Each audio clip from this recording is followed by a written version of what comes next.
Audio on demand from Vision Christian Media. Foundations. Anthony de Bono describes what happened to Jesus' heart. He said, Jesus had a hemothorax, which is the stillness of the dead body, and it had separated out, as they do, into two layers. Foundations. Understanding the Jewish foundations of our Christian faith. With Robbo Robinson and Mandy Warby.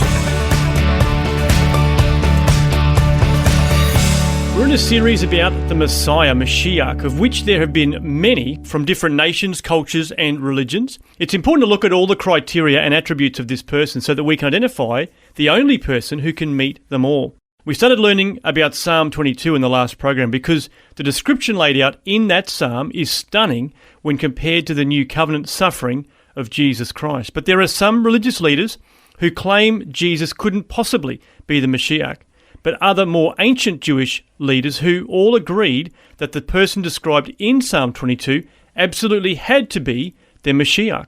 We're going to continue looking into Psalm 22 today to see for ourselves. Because, it's one thing to listen to what this rabbi says or what that Jewish sage said or what this rabbi over here said compared to what that rabbi over there said. You can listen to all of the words of men, which is all fascinating and it's all good and you can learn from it. But what does God say? What does the scripture actually say? Yeah. And that's what we're going to do this time because it was actually King David who said this. So when King David actually wrote this psalm, he was alive and kicking. Mm-hmm. Therefore, was he prophesying about his own death or was he prophesying about somebody else? Okay, so he was either prophesying about himself or he's prophesying about somebody else. So it would be really good to actually see what Psalm 22 actually has to say. And we showed last time that as well that if you go back, say, 12 centuries, there was a traditional rabbinical understanding that Psalm 22 was very, very much a prophetic description of a future time when Mashiach would suffer and die for the people. And it was only really after Jesus actually came that there started to be this interest in let's changing this interpretation. But even up to the 8th century, they still held that particular belief that it was about the Messiah. So let's have a look and see what Psalm 22 says. We'll just pick out a few verses. Psalm 22:1 says, a psalm of David, my God, why have you forsaken me? Far from my deliverance are the words of my groaning. Well, that's obviously a very familiar passage because it's repeated in the New Covenant where Jesus is on the cross, and it's mentioned in both Matthew 27 and Mark 15. It says, about the 9th hour, Jesus cried out with a loud voice, saying, Eli, Eli, lama sabachthani. That is, my God, why have you forsaken me? So it's literally verbatim. Yeah. It's unbelievable. Okay, so here's another one. I want to go to Psalm 22, verses 5 to 8, and it says this. To you they cried out and were delivered. In you they trusted and were not disappointed. But I'm a worm and not a man, a reproach of men, and despised by the people. All who see me sneer at me.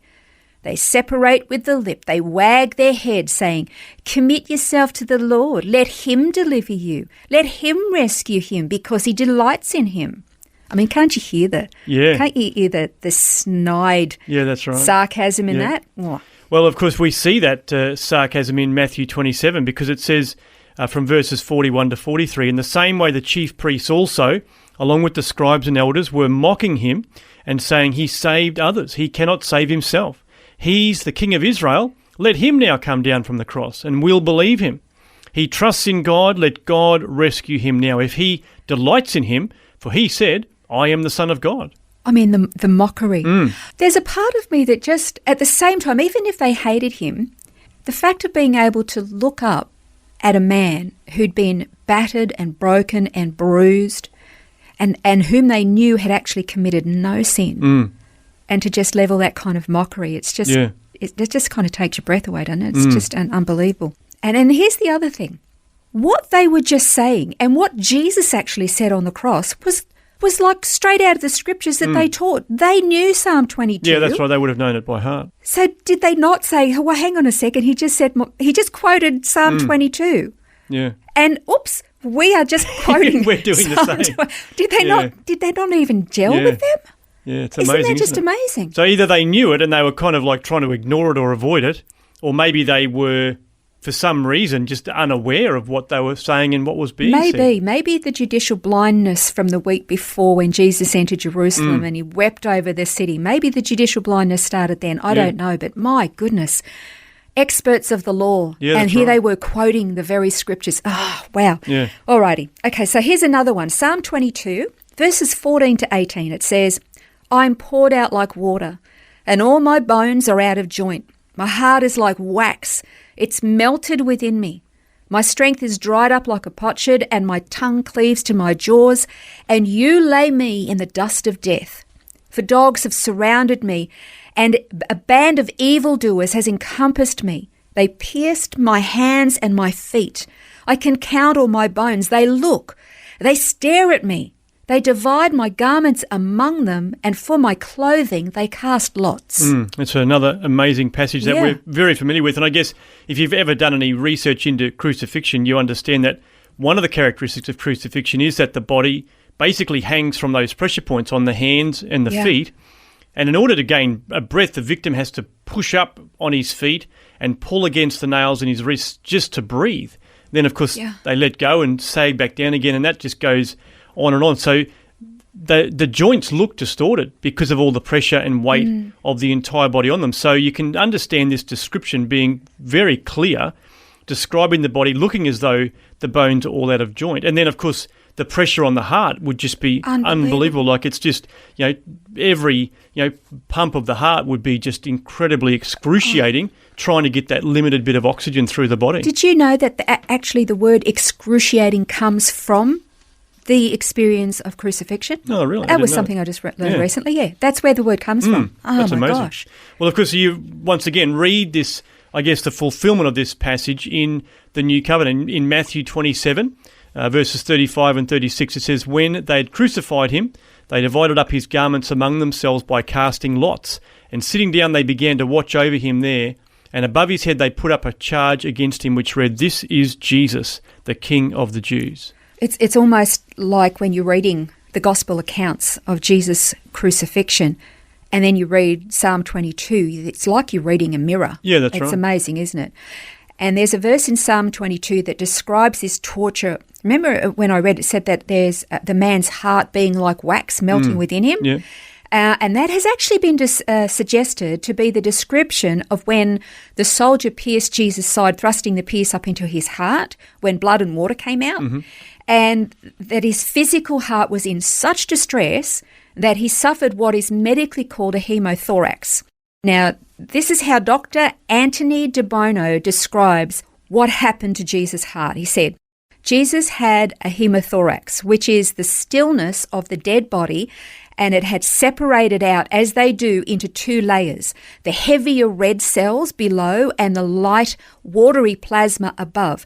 The hemothorax was the result of the savage flagellation, which is the flogging.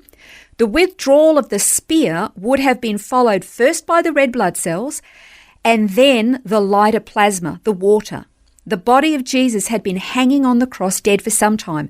Obviously, the fluid must have accumulated during life by a bleeding into the chest cavity, almost certainly due to the savage flogging. Yeah. Isn't that unbelievable? So there's a Amazing. medical term for, and it describes exactly what happened to him. Yeah. And he goes on to describe that. But I guess the point that I'm making here in Psalm 22, it is describing an innocent man being tortured and brutalized while he cries out to God. Those looking on mock him, they spit at him, they ridicule him, they demand that either God, who he so loves and who God apparently so loves him, would, save him. And all the time he's professing that, surely God is going to come and save. The mockery, the malice, it's horrible. They mock him for not being able to save himself. This man's body is so tortured and abused, it actually looks like the joints are all distended and popping out. He can count his bones. He's been crucified, nailed to a wooden cross by having his hands and feet nailed to it. I mean, that was unheard of in King David's time. That was never something that was done. That was not the way capital punishment was to be done in ancient Israel. It wouldn't have even entered their heads. Yeah. Well, it wasn't even invented until after David even wrote the Psalms. So it's not something he would have been able to have even seen at any point. So what was David seeing? What was he thinking when he prophesied this, or any of the other prophets? Yeah. I mean, it's breathtaking. None of the things described in Psalm 22 happened to David. So it cannot possibly have been talking about David. But the descriptions that we have in the 4 Gospels about what actually happened to Jesus mirrors and matches Psalm 22 perfectly. It's quite incredible. And this is just one of, as we've said, there's about 3 different prophecies that talk about crucifixion or piercing. We're going to continue looking at more of those in our next program on Foundation. This has been Foundations, a look at the Jewish foundations of our Christian faith. For study notes, resources and more, see vision.org.au/foundations. Thanks for taking time to listen to this audio on demand from Vision Christian Media. To find out more about us, go to vision.org.au.